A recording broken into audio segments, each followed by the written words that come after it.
It is really important when you're talking about sliding tandems. I mean, I don't know what you perverts are thinking about, but anyway.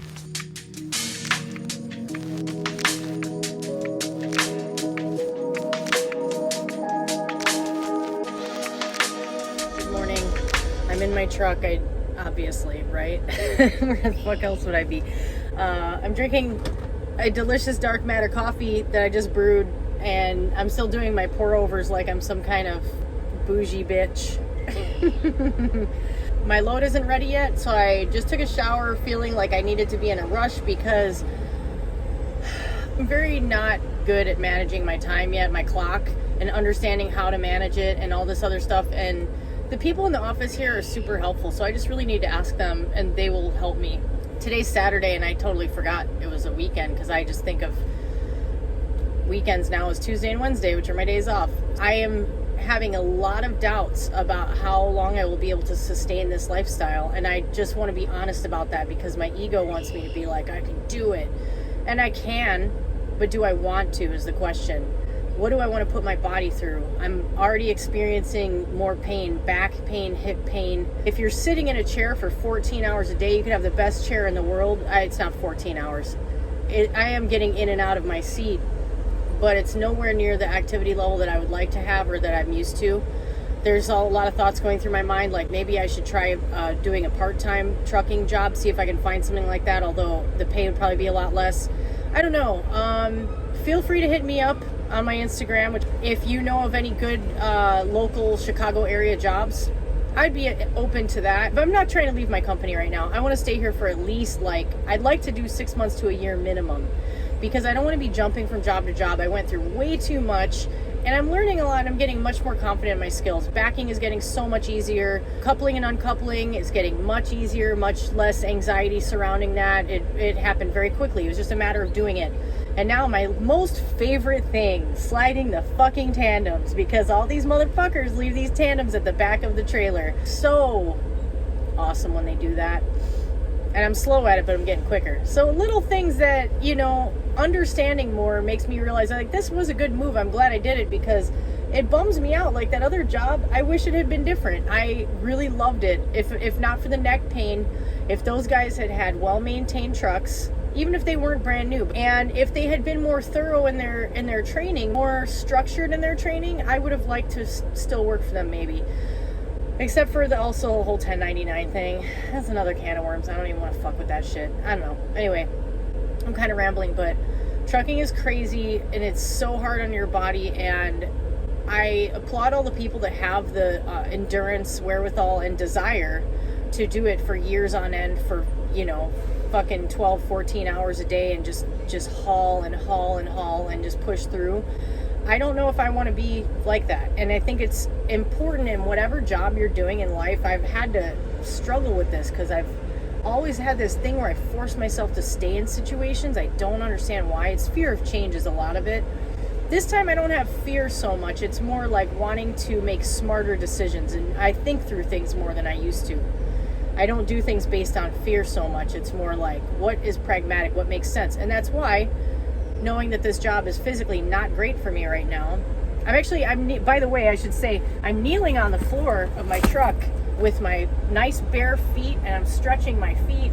It feels so good to have my boots off. Having my boots on for so many hours a day, my feet are aching. I'm wearing compression socks, but I can feel the effects of just the sitting and the blood pooling. I actually do exercises while I'm driving for my legs. I flex my leg muscles. I flex my ass muscles. I do a version of what I think of as like a wall sit, so you kind of hold your body up off the seat by engaging the core and pressing back against the seat and pressing down into the floor with your feet. I can do that when I'm in cruise control on long runs. I can't recommend that enough. I do Kegel exercises, not embarrassed. Pelvic floor health is critical for men and women and everyone. So more stuff I could say. I love, me, I love a good ramble sesh.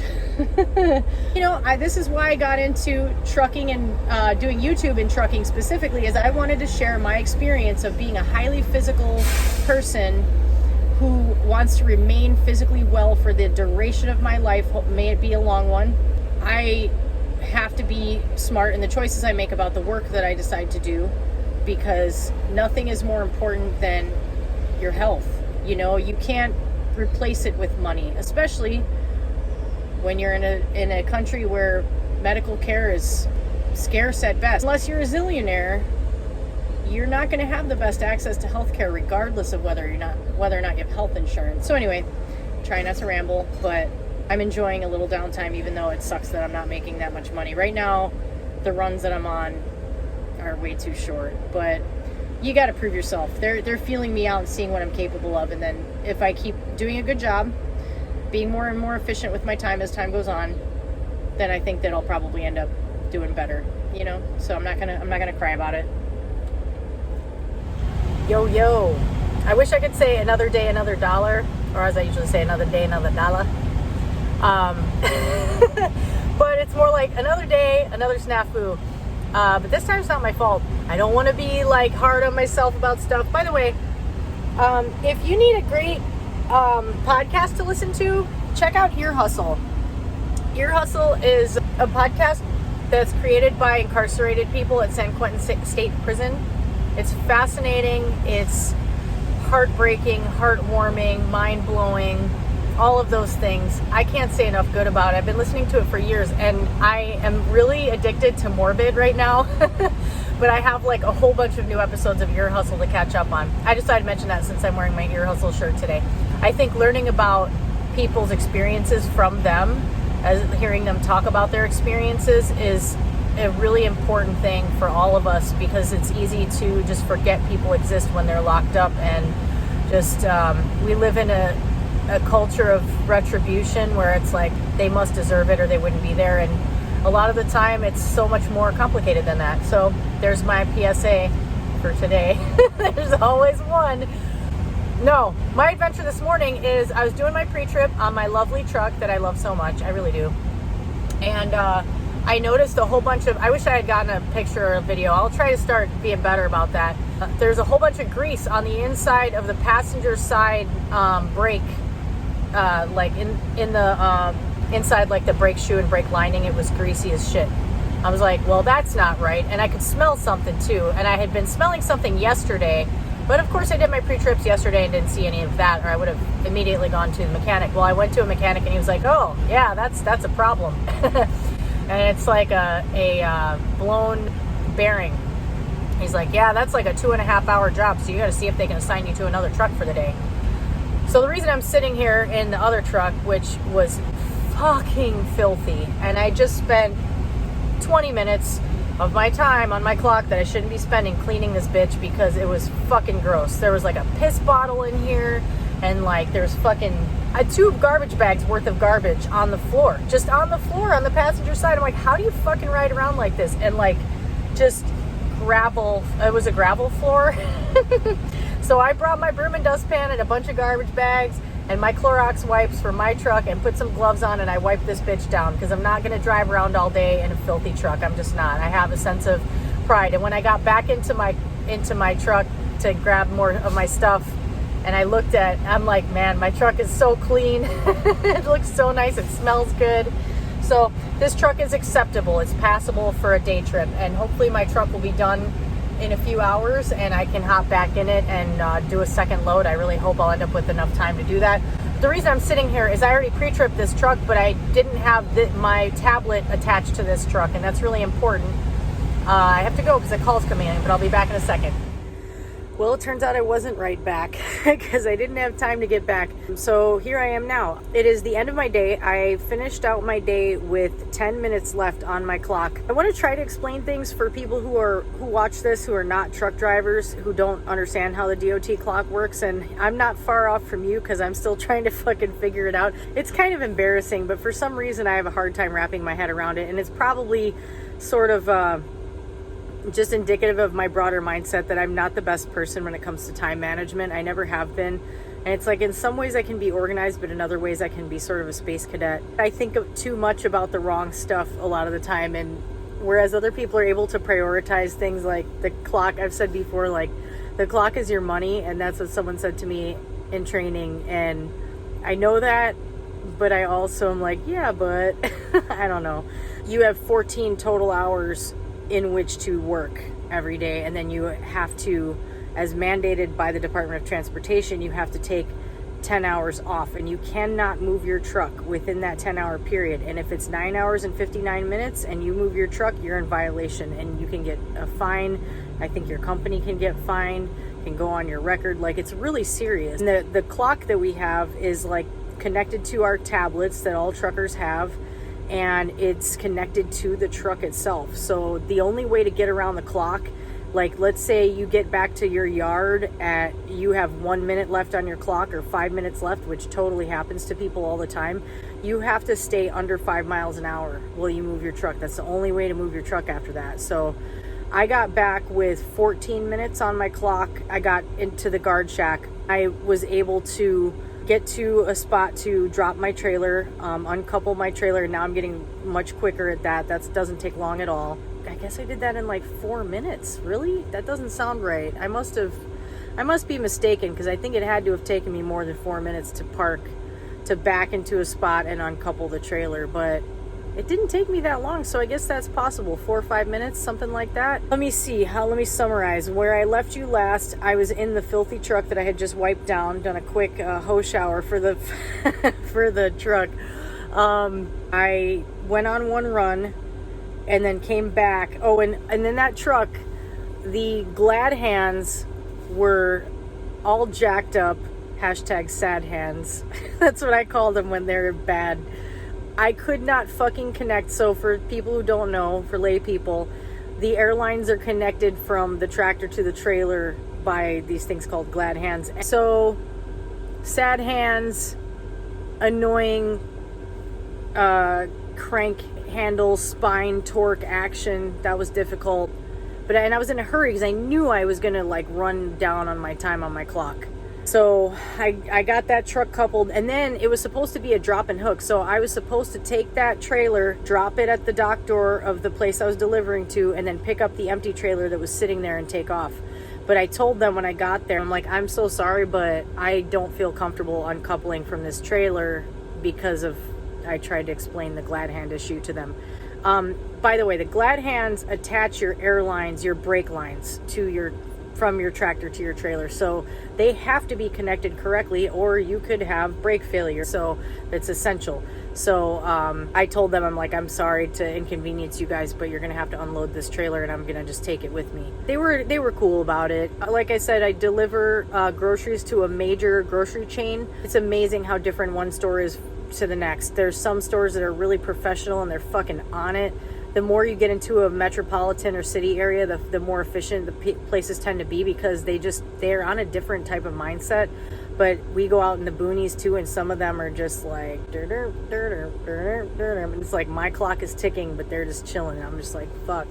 So that's always a little bit of a thing. And I really go out of my way I'll try to push people a little bit, but I try to do it with as much kindness and just to be gentle about it, because people just get frustrated if you're gonna bark at them. I'm not trying to do that. Anyway, so ended up bringing the trailer back, then picked up another trailer, had another run to do, but I got my truck back. Thank God they were done with my truck, and I was so happy to be back at my truck.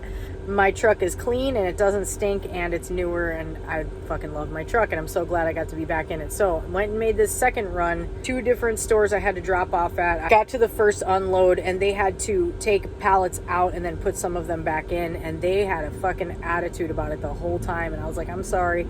Well, get this. Somehow when I switched trucks earlier today, I grabbed the wrong key for the padlock, and we have to lock our trailers, and anytime we're in transit there has to be a padlock on the trailer and a seal, so that when you get to the store they can see you unseal it and they know that this is their load, nothing has been tampered with, etc. I couldn't unlock the padlock, so I had to ask them, and I was in a hurry. I was like, can someone grab me some bolt cutters? They get this guy to go get the bolt cutters, and this guy is taking his sweet ass time. I was like, oh fuck, man. And I go back and the guy still isn't back with the bolt cutter, so we can't even get into my trailer.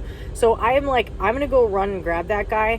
I met him like halfway. I ran back, I broke the lock, I got the trailer door open, they start unloading me, and I'm like, I need to buy another padlock because I have to have a padlock on it for the next stop. I realized I only had my phone on me, and this particular store doesn't take Apple Pay.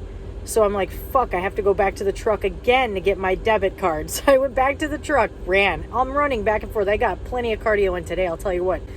Ran back into the store, bought bolt cutters, saw a tire thumper, grabbed that too because I've been needing one of those. Not bolt cutters, I grabbed the padlock and then bought those, came back, and the employees were so irritated because they were just over it in general. Like, it wasn't even about me. They just were not in the mood to be at work. It was late. They're just like cranky as fuck, and I'm just like, so then I start being like nicer to them. I'm like, not that I was being rude before, but I was like, you guys, I really appreciate your hard work. I know this is a lot, you know, and it seemed to help a little bit, but they were just bitchy. It's like, you know, some people are just like that. So I left that store, got to the next store, and buzzing at the back door after I back into the dock, and no one's answering the fucking door.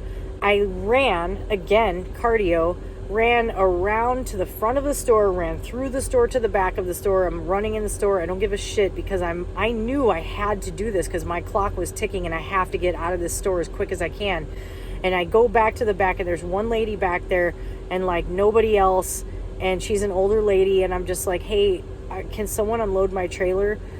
And she's like, oh, let me get someone for you. And she gets someone, and this young guy comes. He ends up being great. He ends up being really efficient. He gets the other employees to help, and they unload me pretty quickly, and I get out of there. But I see I have just enough time on my clock, plus like 20 minutes to get back. And I'm like, I have to go now. And I don't like cutting it that close, but I managed to do it. One of the things that's really hard, which I know other truck drivers will really empathize with me on this, is being a company driver, we have governed trucks.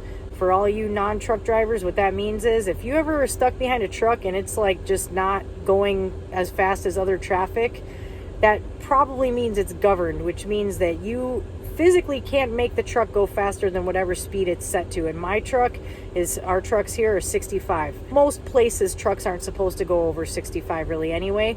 But you know, if you're in a 70 mile per hour zone, if you're on long highway stretches, previous job I would have done 67 or 68 max, and that's where I would set my cruise control. It's amazing how different 2 miles an hour is when you are driving all day every day and when you're on a strict clock. That 2 miles an hour saves your fucking life. So not being able to go that fast is really frustrating. Also, our trucks amazingly have adaptive cruise control, which is just fucking so cool.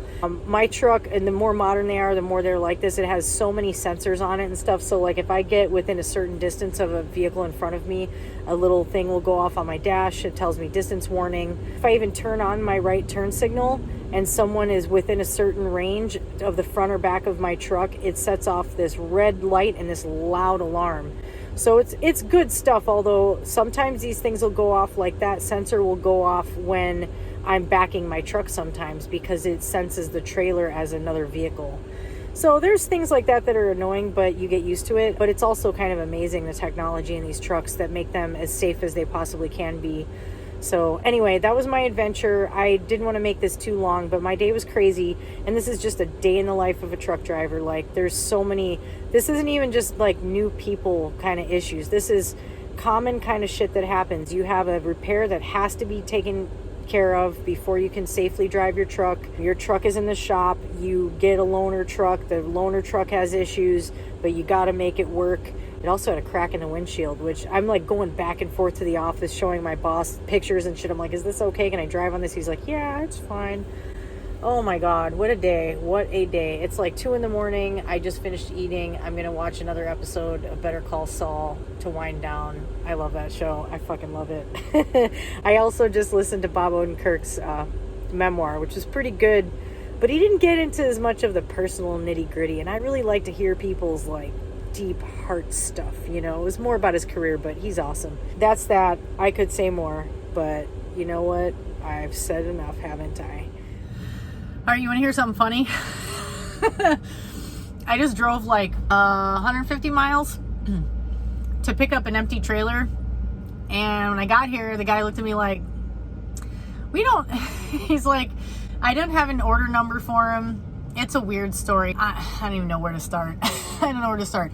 They're supposed to send me from bumfuck Western Illinois, where we are located, to our another operating center. They sent me on a run up to Wisconsin in the meantime.